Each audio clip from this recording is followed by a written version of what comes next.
Pada kesempatan ini, kita akan melihat sebuah game seru dari Mikhail Tal melawan Vasily Smyslov.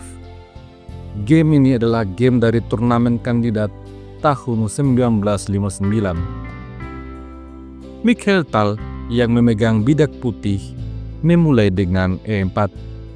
Lalu Smyslov bermain dengan Caro-Kann defense.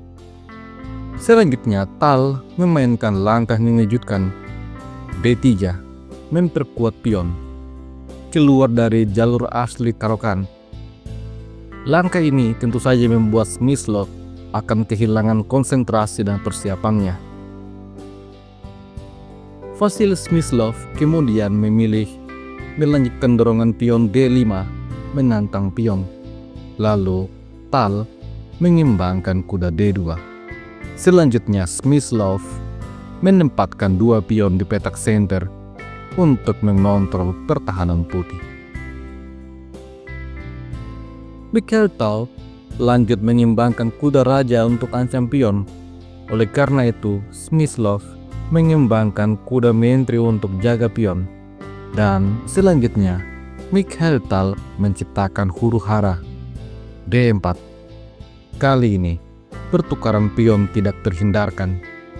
Smyslov menukar pion ancam kuda, maka kuda makan pion. Setelah pion makan pion, menteri makan pion.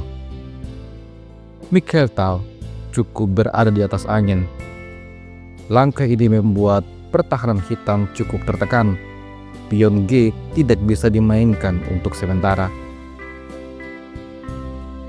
Merespon hal ini, Smyslov mengeluarkan kuda G ke petak F6, lalu gajah pining kuda.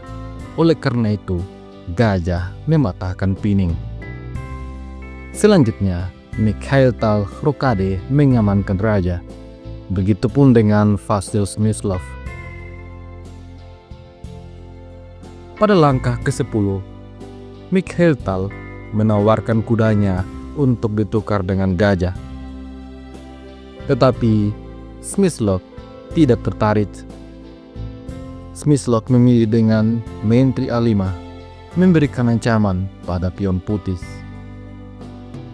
Maka dari itu, Mikhail Tal mengembangkan gajah C4, menghubungkan kedua bentengnya, menekan pertahanan raja hitam, sekaligus menjaga pionnya.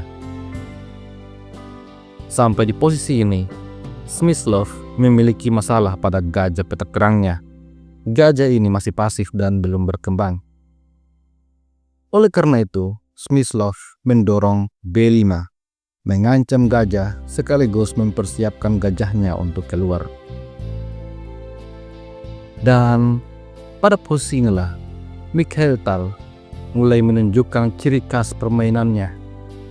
Ketika perwiranya terancam, Mikhail Tal tidak terburu-buru untuk menyelamatkannya.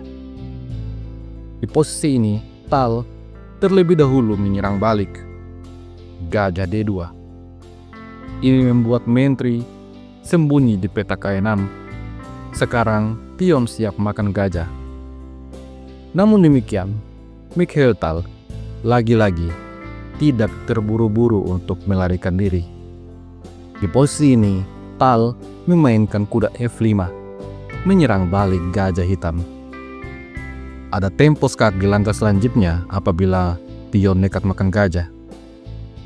Oleh karena itu, Smyslov tarik mundur gajah ke petak B8.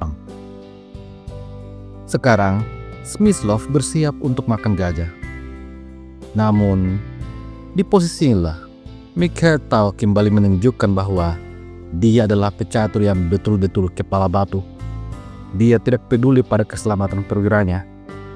Mikhail Tal memilih menempatkan menterinya di petak H4. Dengan sengaja, Mikhail Tal memberikan gajahnya sebagai hadiah untuk Smyslov. Strategi ini mirip seperti strategi pria-pria yang sedang jomblo, memberikan hadiah kepada wanita pujaan hatinya dengan tujuan untuk mendapatkan sesuatu. Dan Vasily Smyslov ternyata terpancing. Dia kemudian mengambil gajah. Selanjutnya Smyslov ingin hadiah yang lain, yaitu pion A2. Namun, hal ini rupanya membuat Mikhail Tal semakin PDKT kepada Raja Hitam, Menteri G5. Ada ancaman skakmat di langkah selanjutnya. Vasily Smyslov kemudian menyadari bahwa ada udang di balik batu. Mikhail Tal ingin merenggut sesuatu yang sangat penting darinya. Apabila di posisi ini, hitam mendorong G6, maka kuda H6 skak. Setelah Raja G7, kuda kembali ke petak F5, dan jika Raja kembali ke petak G8, ada balasan gajah C3. Kondisi yang cukup berbahaya.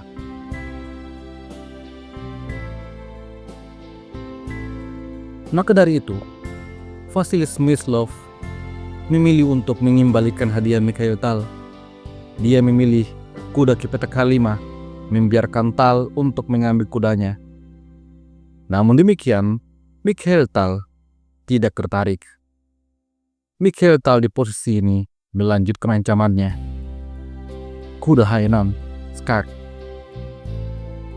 Hal ini memaksa Raja Hitam menyingkir ke petak H8. Setelah itu, barulah Mikhail Tal mengambil kuda hitam.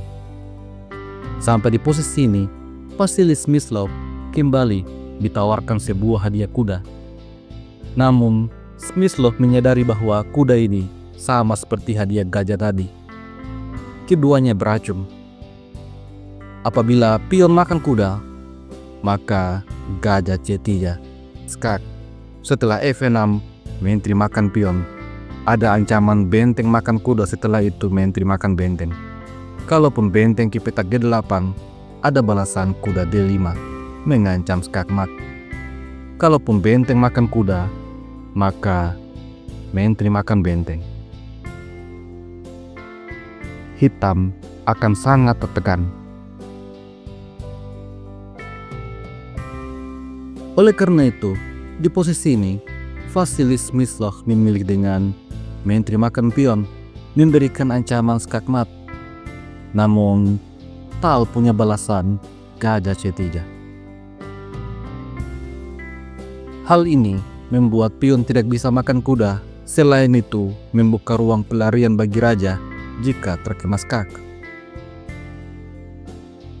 Di posisi ini, Vasily Smyslov kemudian menyembangkan kudanya ke petak F6 untuk menyerang Menteri. Sebuah keputusan yang begitu fatal.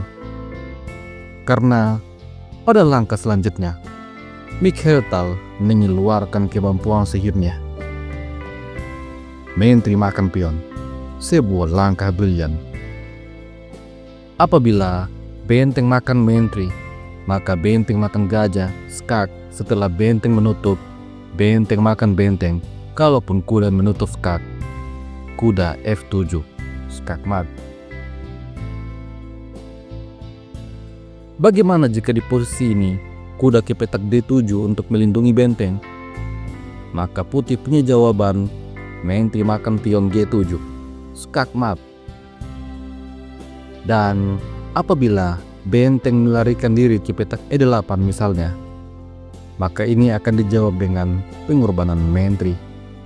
Tentu saja setelah benteng makan Menteri, maka kuda F7, Smothermate. Oleh karena itu, Vasily Smyslov tidak bisa makan Menteri. Vasily Smyslov di posisi ini mencoba untuk menyerang balik dengan Menteri A1, skak. Namun Tal melarikan raja dan memberikan ancaman pada Menteri. Smyslov kemudian menukar benteng dengan Menteri. Setelah itu, kuda makan benteng dengan tempo skak. Raja mendekati kuda dan benteng makan Menteri. Sampai di posisi ini, Mikhail Tal unggul secara kualitas. Karena meskipun raja makan kuda, Tal masih punya 2 benteng. Permainan masih berlanjut. Mikhail Tal kemudian menyerang raja, skak. Setelah raja E6, kuda makan pion. Dan kemudian Smyslov menyerang raja dan juga gajah. Tetapi raja mendekati kuda.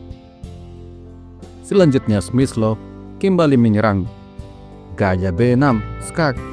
Namun setelah laga gajah D4, Vasil Smyslov akhirnya memutuskan untuk menyerah. Apabila gajah makan gajah, maka kuda makan gajah dengan tempo stuck. Dan apabila raja coba untuk mendekati kudanya, maka benteng A5 setelah raja menyingkir, kuda akan hilang. Putih akan menang dengan sangat mudah. Bagaimana jika gajah B7 untuk ancam kuda? Maka ada jawaban gajah makan gajah. Setelah gajah makan kuda, gajah makan pion. Dengan semakin sedikit perwira dan juga pion, hitam tidak akan bisa memenangkan permainan